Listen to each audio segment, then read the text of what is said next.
ಸೂಚನೆ ಕೊಟ್ಟಿದ್ದೇನೆ. ಇಡೀ ರಾಜ್ಯದಲ್ಲಿ ಎಲ್ಲ ಪಟ್ಟಣಗಳಲ್ಲಿ ಎಲ್ಲೆಲ್ಲಿ ಕೆಮಿಕಲ್ ಫ್ಯಾಕ್ಟ್ರಿಗಳಿದ್ದಾವೆ ಅವೆಲ್ಲವನ್ನು ಕೂಡ ನೀವು ವೆರಿಫೈ ಮಾಡಬೇಕು, ಆಗಿದ್ದಾಗೆ ವಿಸಿಟ್ ಮಾಡಬೇಕು ಮತ್ತು ರಿಜಿಸ್ಟ್ರಿಯಲ್ಲಿ ಅದನ್ನು ಎಂಟ್ರಿ ಮಾಡ್ಕೋಬೇಕು. ಯಾರು NOC ಕೊಡ್ತಾರೆ, ಕಾರ್ಪೊರೇಷನ್ ಅವ್ರು ಕೊಡ್ಬೋದು, ಟ್ರೇಡ್ ಲೈಸೆನ್ಸ್ ಕೊಡೋರು ಕಾರ್ಪೊರೇಷನ್ ಕೊಡುತ್ತೆ, ಕೆಲವು ಟೈಮ್ನಲ್ಲಿ ಜಿಲ್ಲಾಡಳಿತ ಕೊಡುತ್ತೆ, ಅದನ್ನೆಲ್ಲ ವೆರಿಫೈ ಮಾಡಬೇಕು ಅಂತೇಳಿ ಈಗಾಗಲೇ ನಾನು ಆದೇಶ ಮಾಡಿದ್ದೇನೆ. ಅದನ್ನ ಮಾಡ್ತಾ ಇದ್ದಾರೆ, ಪ್ರಾರಂಭ ಮಾಡಿದ್ದಾರೆ. NCB ಮಾದರಿಯಲ್ಲಿ ಸ್ಪೆಷಲ್ ವಿಂಗ್ ಬೇಕು ಅಂತೇಳಿ ಒಂದು ಮಾದಕ ವಸ್ತುಗಳ ನಮ್ಮ ಹತ್ರ ಇದೆಯಲ್ಲ, already we have enough and more organisations.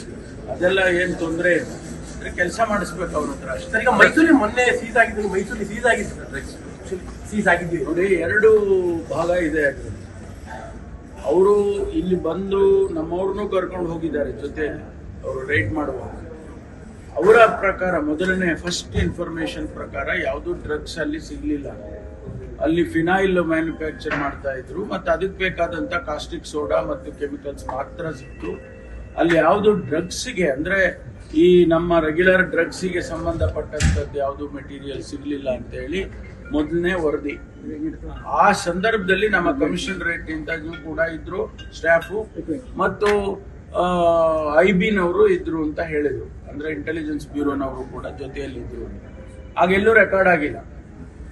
ಅವರು ವಾಪಸ್ ಹೋದ್ಮೇಲೆ ಅಲ್ಲಿಂದ ಒಂದು ಪ್ರೆಸ್ ರಿಲೀಸ್ ಮಾಡಿದ್ದಾರೆ, ಮೈಸೂರಲ್ಲಿ ಡ್ರಗ್ಸ್ ಸಿಕ್ತು ಅಂತ. ನಾವು ಅದನ್ನ ಕೌಂಟರ್ ಮಾಡೋದು. ನಾನು ಕೂಡ ನಮ್ಮ ಕಮಿಷನರ್ಗೆ ಏನು ಈ ರೀತಿ ಹೇಳ್ತಾ ಇದ್ದಾರೆ, ನೀವು ಸುಳ್ಳು ಹೇಳ್ತೀರಾ, ಅವರು ಸುಳ್ಳು ಹೇಳ್ತಾರೆ, ಏನ್ರಿ ಇದು ಅಂತ ಹೇಳಿ ಕೇಳುವಾಗ ಅವರು ಇಲ್ಲ, ಇಲ್ಲೇನು ಸಿಕ್ಲಿಲ್ಲ ಅವರಿಗೆ, ಅದು ರೆಕಾರ್ಡಲ್ಲೇ ಇದೆ ಅಂತ. ಆಮೇಲೆ ಅವರು ಕೋರ್ಟಿಗೆ ಒಂದು ಇದನ್ನ ಅಫಿಡವಿಟ್ ಹಾಕಿದ್ದಾರೆ, ಅದರಲ್ಲಿ ಡ್ರಗ್ಸ್ ಸಿಕ್ಕಿದೆ ಅಂತ ಏನು ಹೇಳೇ ಇಲ್ಲ. ಅದಕ್ಕೆ ಸಿಗ್ನೇಚರ್ ಕೂಡ ಈವನ್ ಜಡ್ಜ್ ಕೂಡ ಸಿಗ್ನೇಚರ್ ಮಾಡಿಲ್ಲ. ಅದರಿಂದ ಡ್ರಗ್ಸು ಆ ರೈಡ್ ನಲ್ಲಿ ಎಲ್ಲೂ ಸಿಗ್ಲಿಲ್ಲ ಅಂತಕ್ಕಂಥದ್ದು ನಮ್ಮವ್ರು ಹೇಳಿರ್ತಕ್ಕಂಥ ಮಾಹಿತಿ.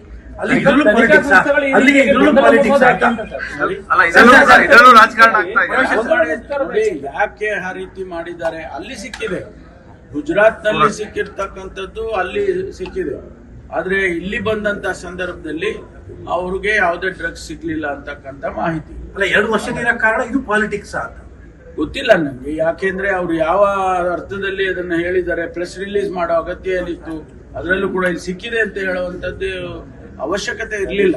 ಸರ್, ಈಗ ಪ್ರಮುಖವಾಗಿ ಕೆಮಿಕಲ್ ಫ್ಯಾಕ್ಟರಿಗಳಲ್ಲಿ ಕೆಮಿಕಲ್ ಅನ್ನ ಎರಡಕ್ಕೂ ಮೆಡಿಸಿನ್ಗೂ ಬಳಸ್ತಾ ಇದ್ರೆ, ಮಾದಕ ದ್ರವ್ಯಕ್ಕೂ ಬಳಸುವಂತ ಕೆಲಸ ಆಗ್ತದೆ. ಅದು ಫೈಂಡ್ ಔಟ್ ಮಾಡ್ಲಿಕ್ಕೆ ಕಷ್ಟ ಆಗ್ತಾ ಇದೆ ಅಂತ. ಪ್ರಿಕರ್ಸರ್ಸ್ ಅಂತ ಇರ್ತಾವೆ, ಯಾವುದು ಮ್ಯಾನುಫ್ಯಾಕ್ಚರ್ ಮಾಡ್ತಾರೆ ಅವರು. ಈಗ ಫಿನೈಲ್ ಮ್ಯಾನುಫ್ಯಾಕ್ಚರ್ ಮಾಡೋದ್ರಲ್ಲಿ ಈ ಯೂನಿಟ್ ಅಲ್ಲಿ ಸಿಕ್ಕಿದೆ. ಅದೇ ತರ ಬೇರೆ ಬೇರೆ ಮ್ಯಾನುಫ್ಯಾಕ್ಚರ್ ಮಾಡುವಾಗ ಅದಕ್ಕೆ ಪ್ರಿಕರ್ಸರ್ಗಳಂತ ಇರ್ತಾವೆ. ಆ ಪ್ರಿಕರ್ಸರ್ ಸಿಕ್ಕಿದ್ರೆ ಗೊತ್ತಾಗ್ಬಿಡುತ್ತೆ ಯಾವ್ದಕ್ಕೆ ಇದನ್ನು ಉಪಯೋಗಿಸ್ತಾರೆ ಈ ಕೆಮಿಕಲ್ನ ಅಂತ ಹೇಳಿ ಗೊತ್ತಾಗುತ್ತೆ. ಅಂತಿಮವಾಗಿ ಫೈನಲ್ ಪ್ರಾಡಕ್ಟ್ ಬರೋದಕ್ಕಂತ ಕಾಯ್ಬೇಕಾಗಿಲ್ಲ, ನಮ್ಗೆ ಪ್ರಿಕರ್ಸರ್ ಸಿಕ್ಕಿದ್ರೆ ಗೊತ್ತಾಗುತ್ತೆ.